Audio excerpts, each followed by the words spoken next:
తెలంగాణ రాష్ట్రంలో బీఆర్ఎస్ మళ్లీ గెలుస్తుందని, కేసీఆర్ ముచ్చటగా మూడోసారి ముఖ్యమంత్రి అవుతారని అనేక మంది జ్యోతిష్యులు అంచనా వేశారు.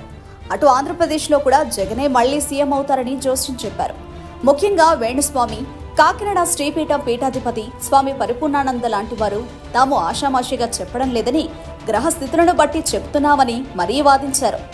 తెలంగాణ భవన్లో జరిగిన కార్యక్రమంలో కూడా బీఆర్ఎస్ కు పూర్వ వైభవం ఖాయమని తేల్చి చెప్పారు. నవగ్రహాలు, ద్వాదశ రాశుల పరిస్థితిని బట్టే పంచాంగం ఉంటుందని చెప్పుకొచ్చారు. ఇక చిలుక జోస్యాలు చెప్పేవారి సంగతి వేరే చెప్పాల్సిన పని లేదు. చిలుకలన్నీ అక్కడ జగన్ ఫోటోను, ఇక్కడ కేసీఆర్ ఫోటోను తీశాయి.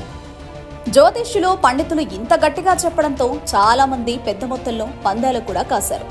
జ్యోతిష్యులు, చిలక జోస్యం వాళ్లు ఎన్ని చెప్పినా ఫలితాలు మాత్రం అందుకు భిన్నంగా వచ్చాయి. తెలంగాణలో బీఆర్ఎస్ ఓడిపోయింది, ఏపీలో జగన్ ఓడిపోయారు. దీంతో జ్యోతిష్యులు, వేద పండితుల క్రెడిబిలిటీ దారుణంగా దెబ్బతింది. ఇప్పుడెవరూ వారిని నమ్మే పరిస్థితి లేకుండా పోయింది. గతంలో ఈ పండితులు, జ్యోతిష్యుల చుట్టూ వ్యాపారులు, సినిమా వాళ్లు బాగా తిరిగి జాతకం చెప్పించుకునేవాళ్లు. కానీ ఎన్నికల ఫలితాల విషయంలో వాళ్లు ఫెయిల్ కావడంతో జ్యోతిష్యం చెప్పి వేణుస్వామి లాంటి వారైతే ఇక ఎన్నికల అంచనాల జోలికి పోమని లెంపలేసుకుంటున్నారు. ఎన్నికల ఫలితాల గురించి దేశవ్యాప్తంగా మరియు ఆంధ్రప్రదేశ్ రాష్ట్రానికి సంబంధించి నేను ఇచ్చినటువంటి ప్రిడిక్షన్లో నేను నరేంద్ర మోడీ గారి ప్రభావం తగ్గుతుంది అని చెప్పడం జరిగింది. అలాగే ఆంధ్రాలో జగన్మోహన్ రెడ్డి గారు గెలుస్తారు అని చెప్పడం జరిగింది. జగన్మోహన్ రెడ్డి గెలుస్తారు అని చెప్పి నేను చెప్పినటువంటి ప్రిడిక్షన్ తప్పింది. కేసీఆర్ ముఖ్యమంత్రిగా ఉన్న సమయంలో పాత సెక్రటేరియట్ ను వాస్తు పండితులు పట్టుబట్టి మరీ కూలగొట్టించారు.